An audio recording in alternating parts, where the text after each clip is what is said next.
just need a little bit more of your love.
네, 회사 영어 11차 문제풀이 10문제 해보겠습니다.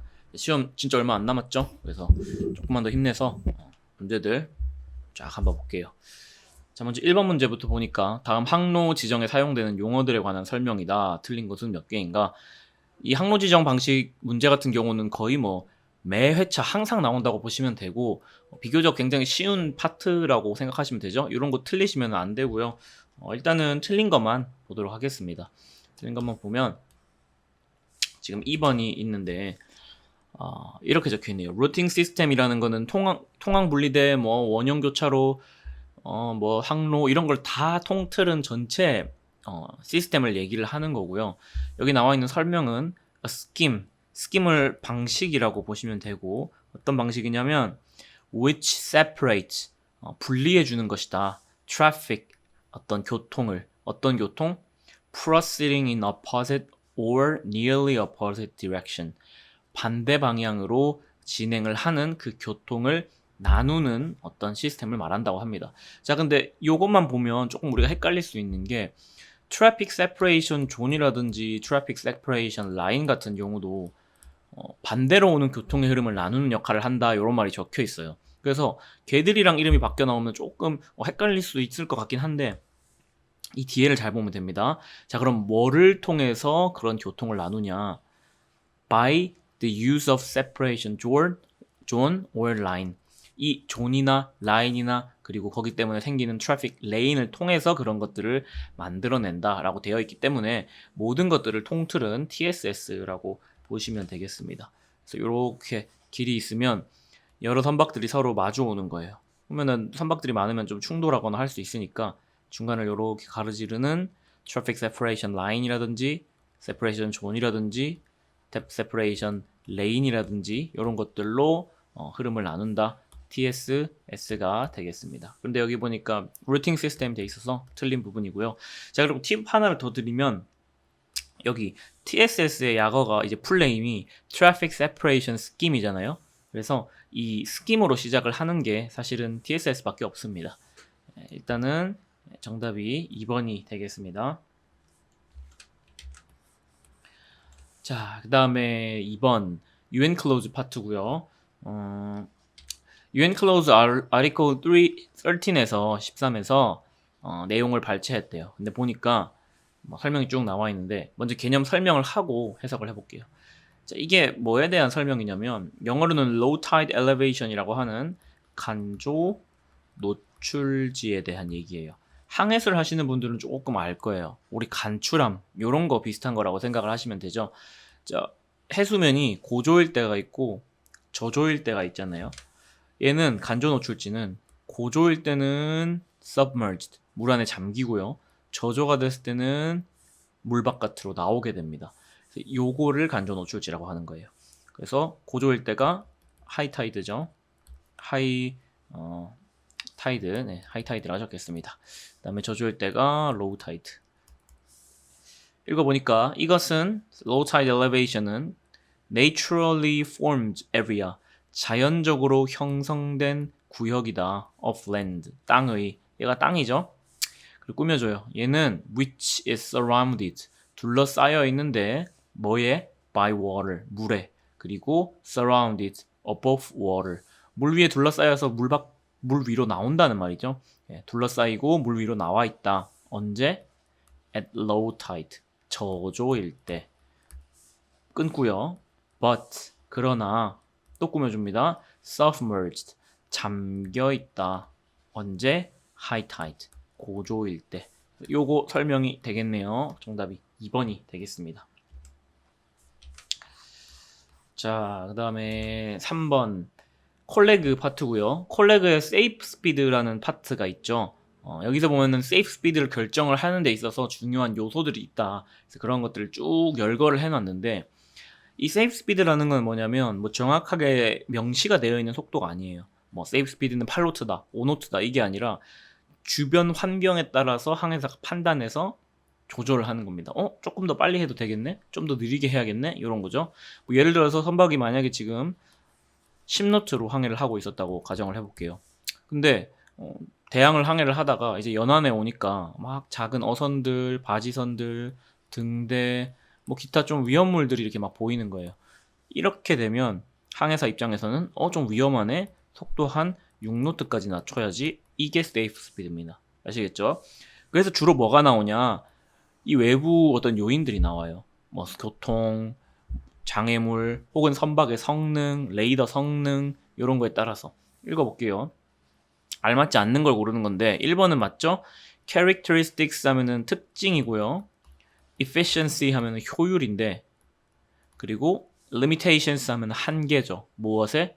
레이더 장비에. 근데 레이더 장비가 좋으면 속도 좀 올려도 되고, 레이더 장비가 너무 썩었어요. 그럼 속도 좀 낮추고, 뭐 이런 것들 얘기를 하는 겁니다. 그 다음에 state of visibility는 시정입니다. 날씨가 좋아서 앞에가 잘 보이면 속도 뭐 한 10노트, 12노트 괜찮은 거예요. 근데 시정이 안 좋다. 그러면은 속도 확 줄여야겠죠.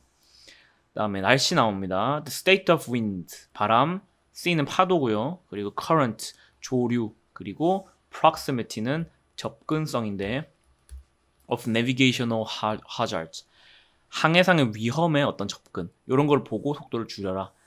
근데 4번은 왜 틀렸냐면 이 굿시맨십이라는 건 항해사의 어떤 능력에 관련된 거예요. 이런 거죠. 내가 만약에 1등 항해사예요. 그래서 뭐 나는 한 배를 한 8년 탔어. 그런데 자신이 있는 거예요. 그러니까 나는 뭐 8년 탔으니까 뭐 주변 환경이 어떻든 간에 난 속도 좀 올리고 3등 항해사 니는 1년밖에 안 탔으니까 속도 낮춰. 요런 게 아니라는 겁니다.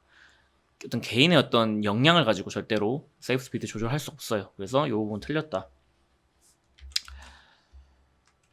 자, 그 다음에 4번 볼게요. 다음 중 SMCP 용어 중 옳지 않은 것 무엇인가? 나머지 뭐 다 잘 적혀 있습니다. Dredging of anchor, 앵커를 고의로 끄는 거죠. To control, 여기 적혀 있고요. 그다음 abandon vessel to evacuate, 뭐 선원들을 탈출시키는 거. casualty는 사망에 이르는 케이스 혹은 사고라고 얘기를 했습니다. 여기 나와 있는 이 rescue signal이란 말은 없는 말이고요. 보니까 kind of signal, 어떤 시그널인데 with sound, visual or other methods, 소리나 시각이나 다른 방법을 사용한다. to team, 팀에게 어떤 명령이냐면 ordering it, 팀에게 명령하는 것인데 to return to its base, 베이스로 다시 돌아오라고 하는. 그러니까 뭐 화재 현장에 있을 때 소방 팀들이 이렇게 현장으로 모일 거예요. 그래서 진화를 했어요. 그러면은 본부에서 다시 이제 돌아와라 이렇게 얘기하는 요 시그널 얘기하는 겁니다. 그래서 rescue 시그널이 아니라 retreat,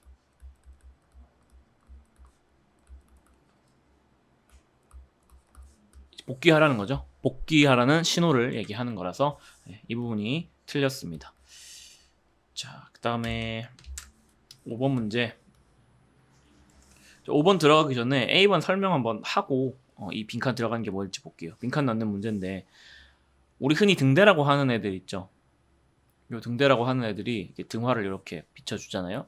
얘들이 보통 위험한 암초라든지 바위 같은 거 위에 설치를 해서 직접적으로 또 자신이 이제 방어막 역할을 해줍니다. 나한테 오지 마라 이런 역할을. 그리고 또 주변에 만약에 위험물이 있다, 그러면 걔를 그냥 빛으로 이렇게 비춰줌으로써 또 주변 선박들에게 절로 가지 마시오 요거를 이제 알려주는 거죠. 주변 선박이 보고 절로 가면 좌초되겠네, 돌아가야겠다, 이렇게끔 하게 해주는 거를 우리가 라이트하우스라고 하는 건데, 읽어보면은 Lighthouses are built on dangerous rocks. 등대라고 하는 것은 설치된다 어디에? 위험한 바위 위에. in the sea, 바다에서. 랜턴이 있죠. 랜턴은 in these houses. 이 등대의 랜턴이라고 하는 것은 throw light, 빛을 비춰주는데 over the dark water, 이제 밤에 쓰니까 보통 어두운 해수면 위에다가 비춰준다. to help, 도와주기 위해서 항해사들이 좌초되지 않도록. keep their ships, 그들의 선박을 지킨다. from being wrecked, 좌초되는 것으로부터. 그래서 첫 번째 빈칸에는 얘가 들어가야겠네요. 자, 그 다음에 B번 한번 보겠습니다. B번도 설명을 한번 하고 간단하게 하고 문제를 나머지 빈칸 채워볼 건데, 자, 동서남북에 있어서 서쪽 있고 동쪽이 있어요. 자, 조류가 만약에 동에서 서로 흐릅니다.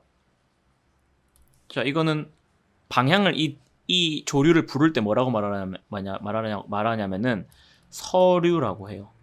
왜냐면 얘는 어디 어디로 흐르는 방향을 말해주기 때문에 얘를 서류라고 부르는 거고, 만약에 바람이 불어요. 동에서 서로. 자, 얘는 동풍이라고 부릅니다. 어디 어디로부터 부는. 그래서 여기 나와 있는 이 뭐뭐로부터 이거를 영어 표현으로 봐야 되는 거예요. 한번 볼게요. 자, 먼저 조류부터 나옵니다. The direction of the current. 조류의 방향은 진방향이다. 뭐 진북을 기준으로 한다는 말이고요. 자북을 기준으로 하지 않는다. 여기가 중요하죠. 그리고 이것은 direction, 방향인데 뭐뭐로 흐르는 방향이다. 그래서 towards which, 어디 어디로 흐르는 방향인데 the current is setting, 조류가 흐르는. 다음에 반면에 while이 반면입니다. The wind given, 바람이 부는 이 바람은 is in the direction, 방향에 있는데 어디 어디로부터랄까 from which가 되겠죠. 바람이 부는 곳으로부터. 그래서 정답이 1번 되겠습니다. 자, 그 다음에 6번. 다음은 구명정 진수 방식에 대한 정의이다. 구명정을 이제 내리게 되죠. 탈출을 하거나 사람을 구조 같은 걸 할 때 구명정을 내리는데 몇 가지 뭐 방식들이 있어요. 데빗 방식도 있고, 그리고 free fall 방식도 있고, 그건 자유낙하라고 하죠. 그 다음에 float free, 요런 여러 가지가 있는데 뭐 라이프 래프트라든지 라이프 보트를 어떻게 진수하냐, 그 방식입니다. 데빗은 뭐 우리 흔히 알고 있는 도로를 이용해서, 모터 이용해서 이렇게 쩍쩍쩍쩍 내리는 그걸 얘기를 하는 거니까 여긴 나오지 않습니다. 일단 빼놓고요. A번이 일단은 프리펄이 아니라 A번이 플랫 프리예요. 자유 부양 방식. 자, 먼저 설명을 해보겠습니다. 자, 얘는 어떻게 되냐면 선박이 만약에 폭발을 하든지 뭐 침수가 일어나서 침몰을 했어요. 꼬르르륵 이렇게 침몰을 했다. 자, 그러면은 하이드로 릴리즈 유닛이라고, 수압이 일정 이상 올라가면은 이렇게 커터가 줄을 끊어서 뭐 고박되어 있는 로프라는 거를 풀어냅니다. 그럼 자동으로 라이프 래프트 같은 애들이 방출이 되고 팍 터지면서 얘가 어떤 구조, 생명 유지를 할 수 있는 형태로 딱 변하게 되는 거죠. 이런 거를 우리 플랫 프리라고 하는 거예요. 포인트가 뭐냐면 자동으로 방출된다는 거랑 침몰한 선박에서 방출된다는 거, 요거를 볼게요. 자, 이 플랫 프리라고 하는 방식은, 얘는 런칭인데, 진수하는 것인데, is that method, 이런 방식이다. of launching a survival craft, 생존정을 방출하는. 여기에서부터 the craft, 생존정은, 자, 요게 키워드 되겠습니다. automatically released, 자동 방출된다. 어디로부터? 여기도 키워드 되겠습니다. from sinking ship, 가라앉은 선박으로부터. 이게 flat free가 되는 거고요. 자, 그 다음에 B가 이제 free fall인데, 요거는 뭐냐면 탈출하는 방식 중에 배가 있으면 보통 선리 부근에 이렇게 이런 타입을 사용하는 선박에는 구조정이라든지 구명정들이 설치가 되거든요. 안전핀을 사람이 이렇게 딱 가가지고 뽑아주면요, 자동으로 중력에 의해서 물에 추락합니다. 낙하를 하게 되죠. 그래서 이런 애들을 자유낙하 방식이다, 이렇게 부르게 되고, 자, 자유부양과의 차이는 일단 뭐 물 안에서 나오는 것도 아니고 침몰한 선박에서 나오는 것도 아니고 자동도 아니라서 사람이 해줘야 돼요. 그쵸? 그래서 읽어봅니다. 이 자유낙하 방식이라고 하는 것은 is that method of launching, 진수 방식인데, a survival craft, 생존정이 whereby, 거기로부터, 다시 생존정의 진수 방식인데 거기로부터 생존정은 with its complement of person. 자, 이 complement를 뭔가 사람이 실행해서 완료했다, 이렇게 생각하시면 돼요. 사람이 뭔가를 해줘야 된다는 거예요. 그리고 equipment on board, 장비에 의해서 혹은 사람에 의해서 어떻게 해주는 거를 말하는 거고, 이것은 released, 방출되고, and allowed, 가능하게 해준다. 이 장비가 가능하고 허용을 해준다. to fall into, 자, 요게 키워드 되겠습니다. 낙하하도록, the sea without any restraining apparatus, 어떤 뭐 제약 장비 없이. 자, 그래서 보면은, 자, 이것은 사람의 어떤 실행과 선박의 장비에 의해서 방출되고 물로 떨어지는 그러한 진수 방식을 말한다. free for 되겠습니다. 이 두 개를 구분하는 문제가 21년도 하반기 시험에서 나온 적이 있으니까 자세히 봐놓으면 되겠고요. 자, 그 다음에 7번 SMCP 단어 부분입니다. 첫 번째부터 순서대로 볼게요. 이것은 place, 장소인데 assigned to a vessel, 선박에게 확보된, 할당된 장소이다. When anchored or laying alongside a pier, 요거는 이제 계류, 부두에 나란히 배를 놓다라는 뜻이니까, 그래서 배를 정박하거나 혹은 계류하는 장소, 정박지 혹은 berth라고 요걸 말을 합니다. 자, 그 다음에 그래서 2번이 되고요. B번에 ladder attached to platform, 사다리인데 어떤 승선하는 장소에 이 플랫폼을 승선하는 장소라고 하는 거죠. 지하철도 보면 플랫폼에서 만나자 이런 얘기 하잖아요. 기차 기다리는 그 장소 얘기하는 겁니다. At vessel side, 선박 현측에. 그리고 얘는 flat steps, 발판이랑 handrails, 사다리 같은 것들, 손잡이가 있는데 enabling persons to embark, disembark, 사람을 타고 내리게 해준다. 승선 사다리, 승정 사다리, accommodation ladder가 되고요. 여기 밑에 있는 이 embarkation ladder 같은 경우는 구명정 탈출할 때 라이프보트 스테이션에 달려있는 애라고 보시면 되겠습니다. 그 다음에 C번. 자, 요것도 berth예요. 이 berth라고 하는 게 의미가 두 가지가 있어요. 아까 여기 나와 있는 앵커 내리거나 계류할 때 선박한테 부여된 장소, 요게 첫 번째 의미였고, 두 번째 의미는 뭐냐면 그냥 안전 때문에 필요한 공간이라는 의미를 갖습니다. 읽어보니까 sea room, 바다에 있는 어떤 공간인데 to be kept for safety, 안전을 위해서 지켜져야만 하는, around the vessel, 선박 주변일 수도 있고 rock, 바위 주변일 수도 있고, 아까 사람 타고 내리는 어떤 부두에 있는 플랫폼, 장소 있죠? 플랫폼 주변일 수도 있고, 요것도 berth가 되겠습니다. 정답이 2번이 되고요. 그 다음에 8번. 다음 문장들 SMCP에 따라 말할 때 빈칸에 들어갈 메시지 마커로 알맞은 것은, 자, 이런 것들 어렵지 않고 한번 자세히 읽어보면 되겠죠. Do I have permission to enter? 입장할 수 있습니까? The fairway, 항로로 질문하고 있으면 의심의 여지가 없습니다. 요거는 바로 question 들어가면 되고요. 그 다음에 내가 어떻게 할 거야 이런 말이 나오면은 intention 와야 돼요. information은 제 3자 선박에 대해서 얘기하면 information 올 수 있는데, 내가 이렇게 할 거야 저렇게 할 거야 하면은 intention 와야 됩니다. 요 부분이죠. I will alter my course. 침로 변침할 건데 to 2 to 5 degrees, 255도로 변침한다. 그러니까 intention 되겠고요. 그 다음에 밑에 부분, 요거는 이제 위험에 관련된 거 나오면 warning 오면 되겠습니다. You are running into danger. 대놓고 말하고 있죠. 너 지금 위험으로 향하고 있다. 위험에 빠졌다. warning 되겠네요. 자, 그 다음에 19번. ISPS, 미국에서 9.11 테러가 일어나고 나서 이제 유엔에서 항공기 탑승, 그리고 안전, 보안에 관련된 협약을 새로 만들어요. 규정들을 새로 다 정립을 하는데, IMO라고 하는 유엔 산하 기구가 있어요. 여기 이제 선박에 관련된 것들을 제정을 하는 기구라고 보면 되는데, 아마 재작년인가 작년까지 해서 한국인이 저희 학교 선배신데 그분께서 이제 총장을 여기서 지냈습니다. 자, 근데 어쨌든 여기서 이제 ISPS라는 거를 선박에도 적용하는 거다라고 해가지고 만들었어요. 선박 보안 테러 관련된 건데, 모든 선박에게 다 이 ISPS를 적용하는 건 아니고요. 제외 선박도 있습니다. 그 부분인데, 자, 일단 여객선이라든지 국제항에 종사하고 있는 선박들, 이런 애들은 적용이 되죠. 그리고 총톤수 500톤 이상의 국제항에 종사하고 있는 선박, 화물선인데 요것도 적용이 되고요. 4번의 Mobile Offshore Drilling Unit은 해상 이동 시추선이에요. 그 바다에 다니면서 기름 뽑아내는 요런 애들도 ISPS에 적용을 받습니다.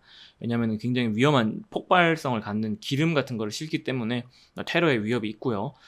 자, 그런데 군함이라든지 해군 보조함 같은 애들은 자기들 자체가 이제 어떤 테러라든지 이런 집단들에 대항하는 역할을 하기도 하잖아요.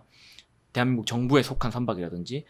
그래서 얘들은 따로 자기들만의 어떤 규정을 갖는 것 같습니다. 그래서 제외가 돼요. 월십스라든지 해군 보조함 혹은 다른 선박 소유되고 조정되는, 운항되는 정부에 의해서 요런 애들은 적용이 제외가 됩니다. 정답이 3번이 됩니다. 자, 그 다음에 10번 볼게요. 콜레그에서 충돌의 위험에 대한 얘기가 나와요. 이 충돌의 위험이라고 하는 것은 항상 우리가 주의를 해가지고 캐치를 해야 되고, 그리고 만약에 어떤 의심이 있다, 여기 보면 doubt 나오죠. 의심이 있으면은 이런 리스크는 shall be deemed, 여겨져야 되는데 존재한다고 봐야 된다, 이런 말이 나오고, 위험을 탐지하는 방법에 대해서 밑에서 쭉쭉쭉 나와요. 그 부분 한번 보겠습니다. 자, proper use shall be made of radar. 레이더 장비 잘 써라, 이런 말이 나옵니다. if fitted, 만약에 설치가 되어 있고, operational, 작동 중이라면, 그리고 이 다음에 무슨 말이 나오냐면 장거리 스캔해라, 이런 말이 나와요. 장거리 스캔이라면 미리 멀리부터 보는 거죠. 그러면은 조기에 위험 정보를 우리가 파악할 수 있겠죠. including long range scanning, 장거리 탐지 포함해서. 맞습니다. to obtain early warning, 조기에 정보를 얻기 위해, 위험에 대해서. 자, 그 다음에 이 부분은 무슨 말이 나오냐면 빈약한 정보 가지고서, 빈약한 레이더 정보 가지고 뭐 그냥 이럴 것이다 저럴 것이다 이런 가정하지 말라고 나와요. assumptions가 가정이죠. 가정은 이루어지면 안 되는데 shall be made, 이루어져야 된다 돼 있기 때문에 틀렸고요. 원래는 여기에 not이 들어가야 됩니다. shall not be made, 이루어져서는 안 된다. on basis, 기초하여서. of scanty information, 여기 나오는 이 scanty가 좀 빈약한이라는 의미를 갖고요. 특별히 scanty radar information, 특별히 레이더 인포메이션. 자, 그 다음에 그래서 정답 뭐 바로 2번 나왔네요. 정답이 옳지 않은 거 하나만 구하면 되니까 2번이 바로 되는 거고요. 그 다음에 3, 4번은 좀 볼게요. 자, 이건 무슨 말이 나오는 거냐면 우리 충돌을 파악할 때, 저 선박과 나가 충돌한다라는 걸 파악을 할 때 접근하고 있는데 그 컴퍼스 방위에 변화가 없으면 충돌한다고 본다고 했잖아요. 그 부분 잘 적혀 있어요. 이 I 부분에. 이러한 위에서 우리가 말했던 위험이라고 하는 애들은 존재한다. to exist, 존재한다고. 언제? if the compass bearing of approaching vessel, 접근하는 선박의 컴퍼스 베어링이 does not appreciably change, 현저하게 바뀌지 않는다면. 자, 근데 이번에서 무슨 말이 나오냐면 컴퍼스 베어링이 바뀌었어요. 접근하는 선박이 110도에 있었는데 120도가 된 거예요. 측정을 이제 1시간 뒤에 해봤더니. 자, 그럼에도 불구하고 몇몇 케이스는 충돌이 없다라고 가정하기에는 좀 섣부릅니다. 첫 번째, 만약에 애초에 대형선이었으면 컴퍼스 베어링이 변화가 있었어도 충돌할 수 있어요. 그러니까 예를 들어서 이런 거죠. 어떤 진짜 큰 대형선이 있는데 내가 여기에 이제 방위를 측정을 해봤어요. 방위 변화가 있었는데 그대로 가다간 선미에 박을 수도 있겠죠. 자, 두 번째, 예인하고 있는 경우. 똑같아요. 방위의 변화가 있었어요. 앞에 선박이. 그래서 쟤랑 충돌 안 하겠네 했는데 뒤에 하나가 더 있었던 겁니다. 그럼 박을 수 있겠죠. 그 다음에 세 번째, 컴퍼스 방위의 변화를 내가 보기는 했는데 너무 짧은 거리에서 본 거예요. 너무 늦었다는 거죠. 선미 같은데 이제 박을 수가 있습니다. 그 부분 읽어볼게요. 자, 위에 같은 그런 것은 may sometime exist, 충돌의 위험이라는 거는 존재할 수 있다. even when, 언제? appreciable bearing change, 아까 위에서 말했던 명백한 컴퍼스 베어링이 evident, 아주 자명하다 할지라도. evident 하면은 명백하다, 자명하다 이런 의미가 되고요. particularly, 특별히 when approaching, 접근할 때. 첫 번째 나온 부분 very large vessel, 대형선이 접근할 때. 혹은 두 번째 예인선이 접근할 때. 그리고 마지막 when approaching a vessel, 선박이 접근할 때 close range, 짧은 거리에서. 그래서 4번에 큰 대형선이 접근할 때라는 부분에 very large가 잘 적혀 있고요. 여기에 뭐 small vessel이라든지 뭐 short vessel 이런 거 나오면 틀린 거니까 이런 부분들 체크 잘 해놓기 바랍니다. 자, 그래서 정답은 요거는 2번이 되겠네요. 오늘 좀 오래 걸렸는데 문제 자체 난이도가 좀 있었어요. 한번 풀이해보시고 틀린 부분 있으면 오답노트 이런 거 잘 만드시면 되겠습니다. 수고하셨습니다.